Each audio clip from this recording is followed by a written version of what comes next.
welcome to Stop Now. I'm Amanda Garcia, your host for today, and we have with us Karl Berry back on the show. And again, we are a social experiment enterprise where we stop, listen, and share. Karl, it's so nice to have you back. How have you been since the last time you spoke with Nate a couple of months ago? Well, it's a secret, Amanda, so don't tell anyone, because if the government were to find out, I'm sure they would start taxing me, because my life has been so amazing. So many wonderful things are taking place. So I'm doing well. I thank you for asking. Wonderful. I'm glad to hear. So I was doing a little bit of research on your LinkedIn profile, and you've done some amazing work. I would love to dive into that and hear more about the was it the community care initiative? Resource Council. There we go. What I do is I work with as a connector. I work with government, with faith, and with healthcare, providing connectivity for those people seeking help and those people that provide resources to help others. And so all I do is get in the middle and introduce people. In fact, I've got a very huge connection. Do you know where Buda, Texas is? I do. Yeah, there's a guy out of Buda, J.R. Gonzalez, who is the chairman and vice president of the Texas Association of Mexican American Chambers of Commerce. So they've got 13 different chambers of commerce under that one umbrella, which covers the entire state of Texas. Mm-hmm. And we just did an event recently with him, and he's become a very large constituent because there's so much going on down in that Rio Grande. We've got an office that we work with down in El Paso that is part of the program that we're doing with Texas A&M, dealing with COVID hesitancy, among other things. So we've got a lot of unique ties between each other already. You know, my current work project at the moment is with the South Texas Health Disparities Project at UTRGV, University of Texas Rio Grande Valley, and it is in alignment with your line of work. Actually, I essentially serve as a community liaison, connecting patients to community resources, addressing COVID hesitancy, spearheading a diabetes initiative, and so I'm always networking, and I would love to meet your friend from Buda. So I think there might be some local work we can do together, you know. Oh, I'm sure he would. He'd love to meet you. Wonderful. Rio Grande is a target area for him. So when you said that, my ears perked up. Okay, cool. I really liked what you said about, the intersection between mental health and faith-based organizations. I have found that to be successful as well when trying to connect with people, communities, connecting with the local church for a food drive, for example, or if we're hosting an event, passing out flyers at the local church. And is that kind of what your line of thinking is when you talk about the intersection of community resources and faith-based organizations? Yes, I live, Amanda, at Maybe. And I bring up Maybe because we live in a world that's often extremely left or extremely right. And Maybe, for me, is the place that provides the most insight and education. So yes, I deal with churches, dealing with passing out flyers, with food drive, with got a program going on at a place next week that's dealing with first generation Spanish Americans that really don't speak English. There's a low trust factor. The matriarch in the family really runs the family, and they are not very trusting. A lot of them are undocumented. A lot of them are just leery, and voting is a big issue. But in lieu of that, the thing I have to be aware of is that, yeah, you pass out flyers and you give out information, but you also have to understand, unfortunately, some of the churches are the culprit. I've got churches that tell people, you'll probably be aware of this, they'll tell people that you don't have a mental health problem, you're demon possessed. I have churches that'll tell people the only reason you get COVID is because you don't pray hard enough. And when it comes to churches, one church can't ridicule another. And if they have different viewpoints, it's hard for them to have a conversation because they feel like they're shooting down one of their brethren. Again, to me, the crossroad of maybe is the safest place to be. There's an organization called SAFE, stands for Spirituality and provides freedom. Spirituality and faith provides freedom. And those are the kind of things we've got to deal with in our churches. So we've got to understand that spirituality and not religion are the solutions to a lot of the woes of mankind, because there are 33,000 different variants of just the Christian original religion alone. And then if you add those people that call Abraham their father, and those people that call Jerusalem the Mecca of religion, you're going to add another 21,000 different belief systems. So we got 55,000 belief systems that all believe in basically Abraham and Jerusalem. Yeah. I don't subscribe to any religion, partly for that reason. There's so many, I don't know where to begin. It's just never been a path I've walked down. But it was interesting what you said, spirituality being very different than religion. Can you emphasize a little bit more on what spirituality means to you? Well, spirituality and faith empowers is the name of Dr. Morton, who is an international success on the topic. Spirituality, I believe, is the man's opinion of religion, and spirituality is the spiritual force of what people who believe in religion put their faith in. Spirituality is doing the right things for the right reasons. Spirituality is about respect for mankind. Most religions all have some of the same tenets. They believe in the sanctity of human life. They believe in loving and caring for those that are downtrodden, those that need help. But religion has always been rooted in money and been rooted in trying to control populations. Ancient Rome and Asia in particular are very great examples of people that have taken religion. A lot of people don't even know that the word church is not what we think of church today. Today, we think of church as an institution, a building, an educational organization, but church was called an ecclesia. It was a manner of managing that came out of Asia, was adopted by Rome, and it was a method of controlling the populace.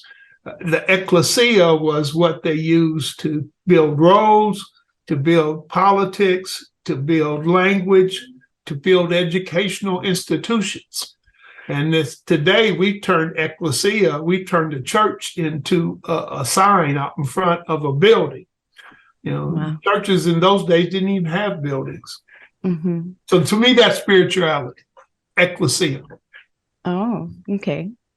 Do you think that this we're going to continue on this path, or do you think that it might what we're doing, like institutions and everything that you just described, will collapse, or do you think it's sustainable? I think it's not sustainable. I don't think it's going to collapse. I think it's going to morph. I think it's really going to combine. Right now, we live in a world that is very intent on keeping us separated, keeping us into separate schools of thought. One of the problems we have, I'm sure, Mandy, you've heard about the bots that are used these days to keep us in certain political belief systems. There's a bot that will go out, if you put out the word COVID, there are bots that put out information. Some of the bots are very simple. Some of them are pretty intense with AI. Some of them are humanly integrated. And so what they're trying to do is to keep us. If you put out Republican, there's a group of bots that's going to attack it with Democratic belief systems. Vice versa, you could put out something in your Facebook post that says Democratic, and they're going to attack it with the Republican bots. And in the end, it's what we call lobbying, which I call a fancy name for basically just trying to influence the minds of people. We got a lot of people that are promoting a belief system in order to replace that belief system. People fight COVID trying to sell vitamins is a great example. There are people that want to, they teach about farm-raised beef and range-fed chickens and, fish, and they tell you that that's what you need to do in order to be healthy, and that the vaccine is full of poisons and you can't use it because they're trying to sell vitamins. They're really not concerned about the public. Everybody's trying to make money. But what I think is going to happen, Amanda, is that the truth, we live in an information age that if you research anything, you will find the real truth. And what's going on is a lot of the stuff people use to try to convince you to believe what they're saying is lies. They don't use truth to try to convince people. There's a program up now called Suddenly Died. And that Suddenly Died shows programs that say the vaccination for the virus of COVID creates blood clots. And they showed a lot of films of people that had some serious blood clot issues. And that was all great and good, except the films that they were using were created 5 years prior to COVID even existing. And so you got to find out what's going on. And in the end, I believe the intelligence of mankind is going to cause it, to use your word, to collapse. I see. That's insightful. Let's bring in JK. I'm sure he has comments or questions on this topic. How are you doing, JK? I'm good, Amanda. Again, I was silent and quiet listening.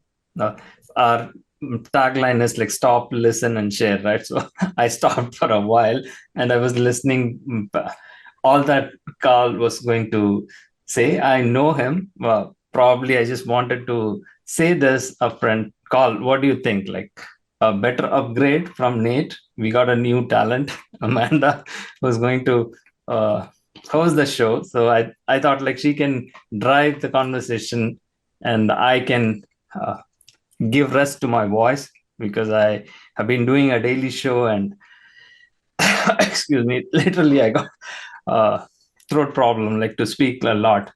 But I cannot control myself. The history, Amanda, like I was having a fight with Karl and with his faith, and also trying to Of course. convert him to an atheist.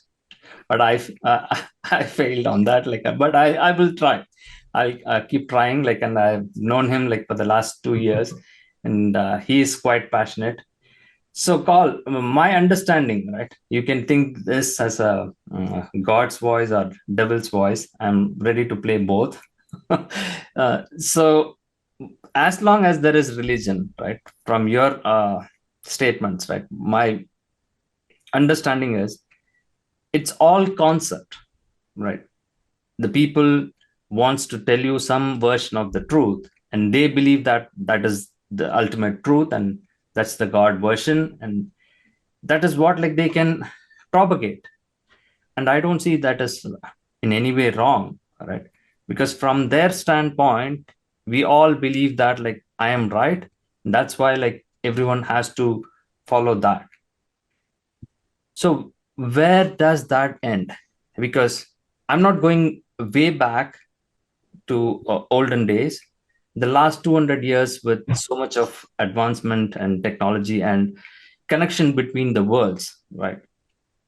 Even living in different cities is like kind of a different experience. And altogether from different countries, we live in different worlds. But now it has become a small world in such a way that everybody can be connected through face to face, like through the technology. And still we cling to those old ways and old concepts. And that's where like my struggle is. As long as we stick to that old religious belief, whatever it is, right? We are not going to move forward. We are going to create a whole lot of mess. Isn't that right? Well, you know my answer is going to be a 2-letter word, right? Yeah. I don't Yeah. think so. No, Yeah. I don't think so at all. I think that that's the problem. Mankind is so disunited, and it's disunited because the powers that run the world want to keep us from being united. Who's that? If we come, pardon? Who's wanting that? Well, it's the lobby. If you want to talk about the populationists, is a great place to start. The people that want to be in the population reduction. If you want to talk about the people that really control the world monetarily, they've always wanted separatism. We have to understand that war is a faction that is not built on belief systems. They used to make us think that we were having a war because of belief systems. We had a war because one rich man says, hey, you get your guys and dress them in blue uniforms, and I'll send my guys and dress them in black uniforms, and we'll let them fight each other, and then whoever wins gets the oil field over here in North Dallas. And so it's a game that rich people play that we are being succumbed to. But unless you study religion and the history thereof, you really don't understand or know the truth.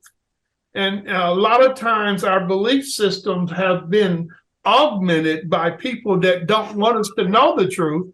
And so they teach us a belief system, whether they call it Islam, Buddhism, Christianity, Judaism. They teach you a way to believe, but they're teaching you that because the people with the money want you to believe this way because they want you to act this way. But if you really study, if you really do the work, you will find out that it's really kind of all the same. There's the same belief system. It's about spirituality and not religion. This is the thing that I believe. And I believe in the end, spirituality is going to win. And that has been documented throughout many religions, that in the end, spirituality is still going to win. Because evil, and evil's not always, somebody with horns or some sinister belief system. Evil is trying to control the populace for a personal gain. That's evil. And we live in a world that's what it's about. I believe that it's called lobbying, but lobbying is just a fancy word for bribery. Mm-hmm. So is it a form of survival? Or, what do you think is the driving force? The driving force is money. The driving force is diamonds, it's oil. If we look at, I'm American, and the government's probably going to come after me for this, but the United States was discovered. You were talking about a continent that was full of people And if it's full of people, how do you discover something that is already occupied?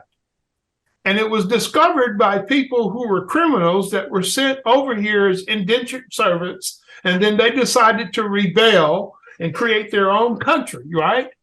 And they discovered it. And we celebrate Thanksgiving today. And, you know, is Thanksgiving what it was portrayed to be? Is what's going on the planet what it's portrayed to be? Let's look at racism if you want to. You know, racism is touted as, you know, certain party is the one that's helping the world, but that's not true, because racism actually is, as you know, we talk about welfare as a great example. Welfare did the worst thing it could have ever done to the population of minority populations, because the communities, black and brown communities, were successful until 1960, when they came out and they started dealing with racial reconciliation and government reconciliation and voting rights and all of these other stuff. And the human family in 1960 was very much intact. But when they started giving out money and calling it welfare, the human family began to deteriorate. And again, It's all about dividing the population rather than allowing them to unify. But it's always the same, I believe, Amanda. We break up only to come back together stronger than ever. And I think that's going to happen. Case in point, Karl and JK diametrically have some belief systems that are opposed to each other. But we both love and respect each other because we hear more truth from each other than we do from people that we are so-called constituents, collaborators. And so a lot of times when the people that have different belief systems communicate, the outcome of that is revelation. Yeah, you know, and I think there needs to be more individuals spearheading these conversations, because I think it's so strong that people are set in their ways and in their thinking patterns. But like, for example, you and JK connecting led to something more than maybe you wouldn't have been able to even imagine beforehand. And so, you know, I have that gift where I'm able to bring people that wouldn't normally communicate with one another and find some sort of common ground, or something they can learn from each other, or something to build from. Sometimes it's just two individuals who think completely differently having a conversation that can change the course of a project, you know, things. So I would be interesting if there were more liaison positions, more people that bridge, more interdisciplinary work, things of that nature, because I'm also seeing, you know, like university level, like the colleges are better together, you know, fine arts and School of Music and School of Medicine, for example, are stronger together. But there was a time where they just wanted to stay in their own silos, you know, and right now it's kind of integrating, or at least at the university that I'm working at. And I really appreciate that. And it feels innovative. It feels like, you know, creative, and like there's more room for growth and things of that nature. How do you want the world to operate in the future? You know, if you had control of that, you can recognize what's not correct, you know, and I appreciate that. But if you could write out what the blueprint should be, what would it entail? Like, what advice would you give individuals in order to make good decisions, as you put it? Awareness. I started Community Care Resource Council because of awareness. There's a scripture in the Bible, which is used by the Jews, the Muslims, and Christians, that says, "My people die for lack of knowledge." And right now, I promote awareness because people are always in need of help. Domestic violence, mental health, homelessness, returning citizens, substance misuse. I could go on and on and on. They need help, but they don't know where the help is. And a lot of times I find that the help is often across the street, around the corner, and the help is right there upon them, and the guy that's trying to help you and the guy that's seeking help don't know how to get in touch with each other. Exactly. And awareness, to me, is what's going to bring that about. And that's why we want Stop Now to be more known. Community Care Resource Council wants to promote Stop Now because we want to promote awareness. We're not Yes. promoting an agenda. We're promoting both sides of an agenda. I call it pros and cons. I've actually got a show coming up with a guy in a suit and a guy in a prison uniform. And it's called Pros and Cons, Professionals and Convicts. And let them talk to each other, because you brought up the solution and the problem. The solution is tearing down the silos. The problem is the silos. You know, we are all caught up in these silos and nobody's talking to each other. Nobody's listening to the other side. Everybody's looking to feel their itching ears and eyes. They want to see what they think is true. They want to hear what they think is true. And JK used the word, and I believe that word is not all it's cracked up to be. Being right is about nothing. As far as I'm concerned, being right is the problem, because there is no right. For me, maybe is the most important word on the planet. Maybe you're right, maybe you're wrong. And there are situations where certain medicines will work for some people and it'll kill others. And that's maybe, to me. We've got to understand our opponents if we are opponents. But what we'll find is what JK and I found. We found mutual respect. When we thought we were going to try to convince the other person of the right way of doing things, what we did was convince the other person, oh, he's got some possibilities and some merit to what he thinks and says. My ideas and thoughts have changed since I met JK because of JK. And I'd like to think the same thing happens with him because of Karl, and with Amanda too, going forward. I'm sure. Yeah, we really appreciate your spiritedness, Paul, right? Again, as per your logo, right? Being the lighthouse and showing that awareness. All that, again, I'm not going to say that like, I don't want to disrespect you, right? It's not about out of respect. Even that word, it's all like word play for me. Love that matters, right? So if you try to love the other person, nothing matters, right? So I'm not trying to bring in controversy here, but as you said, right? I do struggle on this. People saying like there is no right or wrong. Then what is the way, right? So everything can be justified. As you said, right? The conversation, you are going to come up with the pros and cons. Trying to have that conversation between them and trying to understand each other. But my point is like, even we are promoting one channel, like supporting them, like it's called Right View. And you know that, right? So taking the middle path, not being on the extreme. And even for me, Buddhism is not a religion.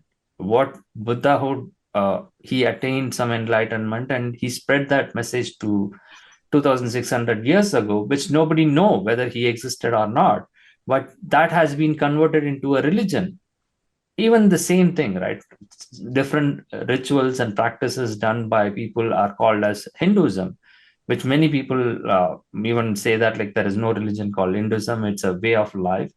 And whatever they do, like it can amount to nonsense or not in a bad connotation, but they just don't understand the reality, but they want to follow certain things. One simple example, Karl, right? I have been molded by my environment, by my family, my society, my community in which I live. My parents give me my identity, right? So that is where the struggle comes with individuals, right? You have to follow through the rules, even in a smallest unit of a family. That as a child, you cannot keep on protesting and going against your parents. Am I right?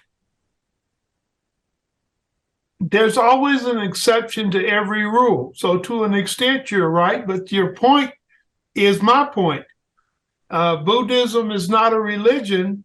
It wasn't for Buddha, but it has turned into a religion of people that believe it, because mankind will distort the truth and make it into what they want it to do, and kids do that all the time. And so they may not be outwardly against the family and the society, but the way they truly live is not intact with the family values. And so the thing is, that's why I say right and wrong is still a perspective of the individual. It's not a perspective.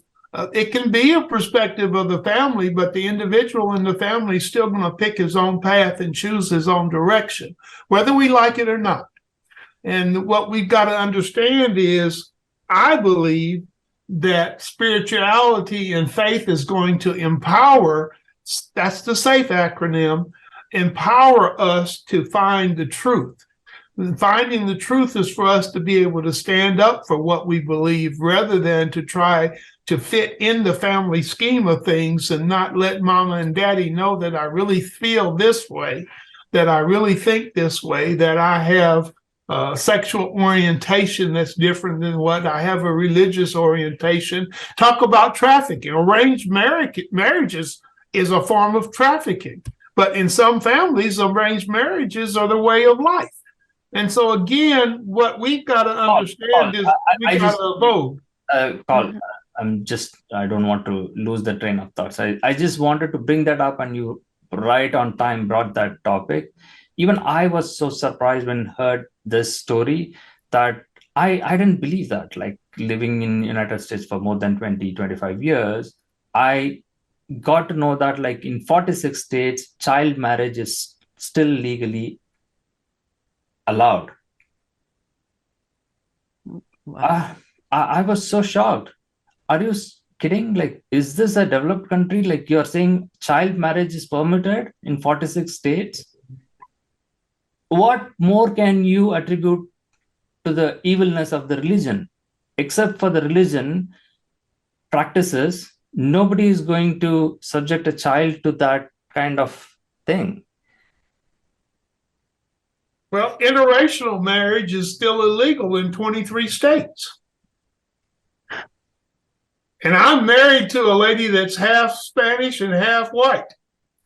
And I'm half black and half I don't know, Jewish, they say.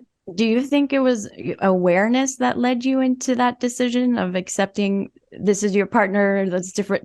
Was there any struggle, or did you grow up with a narrow thinking you had to be with somebody the same race as you, or any of that? Yeah, I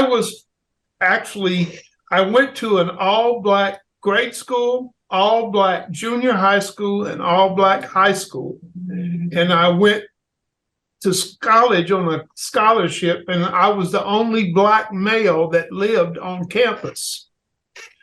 And I was in a town that had a 3% black population. Yet my wife and I ended up together. And recently, just to let you know, we went to a family reunion that had 50 people at it. And that's 50 people. There were 20 Caucasians, 15 blacks, and 15 Spanish people at that family. And they were all now family. And that became because of awareness. And awareness comes from violating what's traditional norms and doing what you think is right. Because love, in the end, as J.K. said, is really the only true conduit of unity. In fact, to me, unity is just another synonym for the word love. Mm-hmm. Where do you think the will comes into play? Because I feel, for me, breaking through norms was kind of a willful act. When I reflect, it was something that came easy to me because I have a strong will, but I feel like it's more than just awareness is what I'm getting at. Is there any other driving force that you think would apply besides just, love and awareness? I know we've talked heavily about that, but is there any other driving force? Well, there are a potpourri, a myriad of driving forces. I believe the seed force is awareness, and the second seed is love, and then it mushrooms into a whole myriad of different, breakdowns. And how does one become aware? I think of the individual sitting in their bedroom, like they're just supposed to become aware the next day. Like, how does that work? Oh, my favorite word is maybe. Maybe is the second word of open-mindedness. That's how you become aware. The only way you can become aware is to be open-mindedness and to I usually tell my people to argue the point that you don't believe. If you are in a debate, let the person you're debating with argue your point and you argue their point, and you will come to an awareness whether you want to or not. I see the challenge behind that. That makes sense. So we'll wrap up soon, and I want to make sure that we're at a good stopping point and that you've made you've been able to share what you've wanted to share. Do you have any final thoughts regarding the importance of, advocating and addressing mental health? Well, mental health for me is not schizophrenia and catatonic states. Mm-hmm. Mental health is bad decisions. Yes. Racism is a mental health problem. Domestic violence is a mental health problem. Drug use is a mental health problem. I'm going to take something that can kill me to make me feel better. And the solution is spiritual. Spiritual is good choices. So bad decisions versus good choices. And that's why I believe there's hope. Because I believe sooner or later, we're all going to get to the point where we start deliberately trying to make better choices, realizing where we're at is not solution. Yeah, it's easier to maintain when you're making good choices, I think. And so I can see how we could progress into that state of mind as a collective. Wow. Good question. You're doing a great job. Thank you. Thank you. It has been an honor talking with you and learning more. You opened my mind. So I really appreciate that. Thank Jake. you again. Karl is a wonderful person. I always enjoy having that conversation with him, and we can go on and on, but then we don't want to bore our audience and stretch him out. And also, I have so many other things to talk with Karl. Again, he is promoting us. That's a surprise. He took me back on that, and we will be having him more conversation with Karl and with the Community Care Resource Council, with all the good work he does and all the great events he is going to promote as well. We can support each other and also work as a partners. Definitely, Karl, this has been a wonderful conversation. I really enjoyed. And I wanted to surprise you by bringing you in any of our daily show and reveal the secrets that I have been involved in. If you really wanted to bash me or try to understand what we are doing there, you're welcome to that. And that would be good. I'd love to. Amanda, you don't know this, but after the first time I was on Stop Now, JK and I had about 2-hour maybe conversation. We had to get offline, online, and just get on the telephone and talk to each other because we found it so great. Mm-hmm. So yes, I am not afraid of a difference of opinion because I live at Maybe. When I stand up for what I believe, I am totally and always prepared to modify my thinking. And to me, that's awareness. That's beautiful. I appreciate that. Well, thank you again, Karl, for joining us. And we'll definitely be in touch. Whatever you need from us at Stop Now, we're available. We're here for you for the Community Care Resource Council. Thank you for your service. Thank you for your work. And we will be in touch soon. Thank you. Bye, Hugs. everyone. Uh-huh.